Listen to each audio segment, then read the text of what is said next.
ಜಿಲ್ಲಾ ಘಟಕದ ಎಲ್ಲ ಪದಾಧಿಕಾರಿಗಳ ಪರವಾಗಿ, ತಾಲೂಕು ಘಟಕದ ಪದಾಧಿಕಾರಿಗಳ ಪರವಾಗಿ, ನಮ್ಮೆಲ್ಲ ಕನ್ನಡಿಗರ ಮನುಷ್ಯಗಳ ಪರವಾಗಿ ಅವರಿಗೆ ಹೃತ್ಪೂರ್ವಕವಾಗಿ ಅವರ ಪಾದಕ್ಕೆ ಹಣೆಮಣೆದು ಅವರನ್ನ ಈ ವೇದಿಕೆಗೆ ಹೃತ್ಪೂರ್ವಕವಾಗಿ ಮನದೂರಿಯವರಿಗೆ ಸ್ವಾಗತವನ್ನು ಕೋರ್ತಾ ಇದ್ದೇವೆ.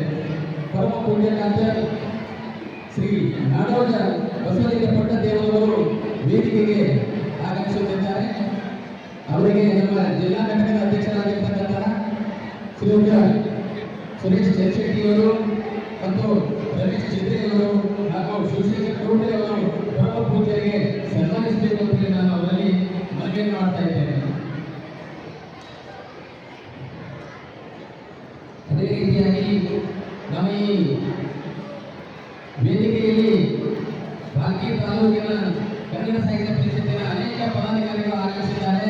ಅದರಲ್ಲಿ ಉಪಾಧ್ಯಕ್ಷರಾಗಿರ್ತಕ್ಕಂತಹ ಶ್ರೀ ಅಶೋಕ್ ಸ್ವಾಮಿ ಆಗಿರ್ಬೋದು, ಶ್ರೀ ಕಾಶಿನಾಥ್ ಲದ್ದೆ ಆಗಿರ್ಬೋದು, ಶ್ರೀ ಮಲ್ಲಿಕಾರ್ಜುನ ಕುಚ್ಗಿ ಆಗಿರ್ಬೋದು, ಜೊತೆಗೆ ನಮ್ಮ ಬಾಲ್ಕಿ ತಾಲೂಕಿನ ಕನ್ನಡ ಸಾಹಿತ್ಯ ಪರಿಷತ್ತಿನ ಗೌರವ ಅಧ್ಯಕ್ಷರಾಗಿರ್ತಕ್ಕಂತಹ ಸನ್ಮಾನ್ಯ ಶ್ರೀ ಮಲ್ಲಿಕಾರ್ಜುನ ಹರಮಡಿ ಆಗಿರ್ಬೋದು, ಹಾಗೂ ಸಂಘಟನಾ ಕಾರ್ಯದರ್ಶಿಗಳು ಮತ್ತು ಯುವ ಘಟಕದ ಅಧ್ಯಕ್ಷರಾಗಿರ್ತಕ್ಕಂತಹ ಅಕ್ಷಯ್ ಉದ್ದಾರ್ ಅವರು, ಮಹಿಳಾ ಘಟಕದ ಅಧ್ಯಕ್ಷರಾಗಿರ್ತಕ್ಕಂತಹ ಸಂತೋಷ್ ಬಿ ಪಾಟೀಲ್ ಅವರು, ಮಹಿಳಾ ಘಟಕದ ಅಧ್ಯಕ್ಷರು ಶ್ರೀಮತಿ ಸುನೀತಾ ಮಂಬಾರ್ ಅವರು, ಬಾಲ್ಕಿ ತಾಲೂಕಿನ ಮಹಿಳಾ ಘಟಕದ ಅಧ್ಯಕ್ಷರಾಗಿರ್ತಕ್ಕಂತಹ ಶ್ರೀಮತಿ ಚಂದ್ರಕಲಾ ಪ್ರಭು ಡಿಗ್ರಿ ಅವರು, ಅನೇಕರು ಇಲ್ಲಿ ವೇದಿಕೆಗೆ ಬರ್ತಾ ಇದ್ದಾರೆ. ಅವರಿಗೂ ಕೂಡ ನಾನು ಹೃತ್ಪೂರ್ವಕವಾದಂತಹ ಸ್ವಾಗತವನ್ನು ಕೊಡ್ತಾ ಇದ್ದೇನೆ.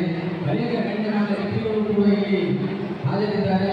ಎಲ್ಲ ಪದಾಧಿಕಾರಿಗಳಿಗೆ ಎಲ್ಲರಿಗೂ ಈ ಜಿಲ್ಲಾ ಕನ್ನಡ ಸಾಹಿತ್ಯ ಪರಿಷತ್ತಿನ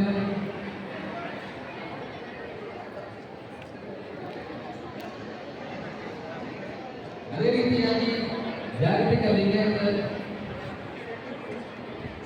ರೇವಣಸಿದ್ದಪ್ಪ ಶರಣಸರ್ ಅವರು ಇಲ್ಲಿ ವೇದಿಕೆಗೆ ಆಗಮಿಸಿದ್ದಾರೆ. ಶ್ರೀಯುತ